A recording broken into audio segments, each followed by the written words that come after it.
তো কয়েকদিন আর থাকবো সাগাই বাড়িতে, বাড়ি যেতেই হবে, কয়েকদিন থাকলাম। তো আর কি বাড়ি যাচ্ছি, নদীর বাড়ি আসলাম আর কি। বাড়ি গেলে এখান দিয়ে গেলে আর কি নদী পার হতে লাগে। দেখো কত সুন্দর। এখন বাজে মনে করো 5:30 বাজে। তোমরা জানোই এখন এমন দিন যে মনে করো আগে যেমন 5টাতে সন্ধে লাগতো, এখন 5টা বাজলেও মানে বেলা থাকে আর কি। তো গুড মর্নিং বন্ধুরা, সবাই কেমন আছো? আশা করি সবাই খুব ভালো আছো। তা আমি আছি ননদের বাড়িতে। তো এখন আজকে বাড়িতে যাব আর কি। তো বন্ধুরা আজকে আমি সারাদিন কি করব, কোথায় কোথায় যাব তোমাদের সঙ্গে শেয়ার করবো। তো বন্ধুরা চলো। তো একটু মুখে ব্রাশটা নিয়ে হাতে নিলাম ঝাড়ু, একটু ঘরগুলো ঝাড় দিচ্ছি। ননদ উঠে পড়ছে, তো নিচে গেল। আমি উপরে একটু ঘরটা ঝাড় দিয়ে একটু ননদকে হেল্প করি, কারণ কয়েকদিন তো বসে বসে খাইলাম, আজকে বাড়ি যাচ্ছি তাই একটু হেল্প করবো আর কি। তো মুখে ব্রাশটা নিয়েই আর কি করতেছি, তো ভালোভাবে ব্রাশটা করতেছি না। তো এরপর আমি ভালো করে একটু দাঁতটা ব্রাশ করব, করার পরে আমি স্নান করতে যাব। তো বন্ধুরা তো দেখো স্নান করা শেষ, আমি এসে গেলাম। তো স্নান টান করেই ননদ চা রান্না করলো, ও ডাকতেছে যা চা খেতে যাব। তো বন্ধুরা আমি কি বলো তো, প্রত্যেকটা দিনে আর কি চা খাওয়ার আগেই আমি জল খাবই। হ্যাঁ, তো বন্ধুরা দেখো ওই যে আমার পুস্কু ভাগ্নি, ছোট্ট ভাগ্নি আর কি, ননদ আমার মেয়ের দিকে, আর উপরে ননদের বর। তো এই যে দেখো কি খেলাম, তো ঝুড়ি নিমকি চা। তো তার আগে একটু জলটা খেয়ে নেই। তো বন্ধুরা খাওয়া দাওয়া শেষ করার পরে গেলাম এখন হাঁড়ি বাড়িতে। তো বন্ধুরা দেখোই আমরা যেটা বাঙালি ভাষা যেটা বলি আর কি, মানে ভদ্র ভাষা কেউ রান্না হলে আমরা বলি, মানে রান্নাঘর আর কি বলে, আমরা বলি হাঁড়ি বাড়ি। তো বন্ধুরা দেখো, তো এখানে ভাতটা বসে দিলাম। ভাতটা বসে দেওয়ার পর বন্ধুরা ফাইনালি ভাতটা হয়ে গেল। তো এখানে ডাল, পাঁপড় ভাজা, আমার আর কি কি সবজি আর কি একটা বানাইছে, পাঁপড় ভাজা আর কি, পটল ভাজা। তো মেয়ে বলেছে বাইরে যাবে, তো তাই আর কি বাইরে গেলাম খেতে আর কি।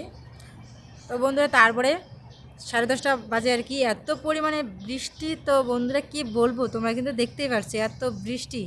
হ্যাঁ, তো মেয়েও আছে, তোমরা দেখো কত সুন্দর কি বৃষ্টি, বলে কি সুন্দর লাগে না বলো? আমার তো খুব ভালো লাগে। তো দেখো তারপরে গেলাম আর কি ছাদে। তো বন্ধুরা ছাদে গেলাম ভিডিও করতে, এত রোদ, প্রায় মানে 12:30 বাজে আর কি। তো 12টা মানে গেলাম ভিডিও করতে, এত রোদ মানে কি বলবো। আমি ভিডিও বানাতো দূরের কথা আর কি, তোমাদের সঙ্গে আমি শেয়ার করলাম চারপাশটা কেমন লাগতেছে, সবুজে সবুজ, খুব সুন্দর লাগতেছে। তো নিচে চলে আসলাম, ভিডিও আর করলাম না। তো এখন চলে আসলাম, তো রেডি হয়ে গেলাম। ভাগ্নি বলতেছে বলরামপুরে মন্দিরে যাবে, ওখানে মানে খুব সুন্দর। তো তাই আর কি ওর সঙ্গে যাচ্ছি। বন্ধুরা তোমরাও সাথে থাকো, মানে ভিডিওটা পুরোটা দেখো, লাস্টে আর কি খুব মজা আছে, কি বলবো আর কি। তো চলে যাবো আর কি, মনে হয় গাড়িতে চড়বো। তো মানে গাড়িতে চড়ার পরে চলে আসলাম, একদম মেন গেটে আসলাম বলরামপুর মন্দিরের সামনে। তো বন্ধুরা দেখো সন্ধে লেগে গেছে।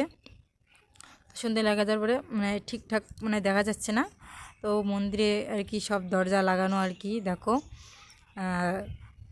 তাই আর কি চলে যাব এখন বর্তমান নামকরা ব্রিজে। তো এখানে একটু প্রণাম করলাম, প্রণাম করার পরে ভাগ্নিকে নিয়ে চলে গেলাম আর কি। আমি তো ঠিকঠাক এগুলো জায়গায় চিনি না, আমার ভাগ্নি চিনে। তো তারপরে দেখো এমন হাসি পাবে কি বলবো আর। তো এই যে নামকরা ব্রিজে চলে আসলাম, এটাকে বলে কালজানি নদীর ব্রিজ আর কি। তো এখানে সবাই মানে সেলিব্রিটিগুলো সবাই আর কি ভিডিও করতে আসে, আমি আসি না, কোনো দিন আসিনি আর কি। তো ভাগ্নি তাই জোর করে নিয়ে আসলো, তো ভিডিও করব কি লজ্জা পাচ্ছি, সবাই লোকজন অনেক আছে। তো তার আগে দেখায় ব্রিজের এপারটার ওপারটা দেখো, মানে এত সুন্দর পাহাড়ের মতো সবুজে সবুজ, দেখো কত সুন্দর, মানে খুব ভালো লাগতেছে। আর যে ওপারটা দেখো মানে কত সুন্দর লাগতেছে। তারপরে মাঝখানে একটু রিলস করে নিলাম। তো ভাগ্নি ওখানে বসে আছে, তো দেখো হাই বললো একটুও।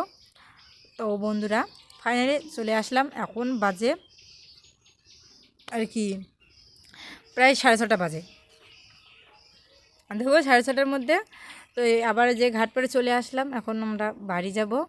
তো বন্ধুরা এই ছিল আজকের আমার মিনি ব্লগ ভিডিও। তোমাদের কেমন লাগলো সারাদিনের ভিডিওটা? যদি ভালো লেগে থাকে অবশ্যই লাইক কমেন্টস সাবস্ক্রাইব করে পাশে থাকবেন প্লিজ, একটু বেশি বেশি করে সাপোর্ট করবেন নতুন নতুন ভিডিও দেখার জন্য। তো সবাই ভালো থাকবেন, সুস্থ থাকবেন।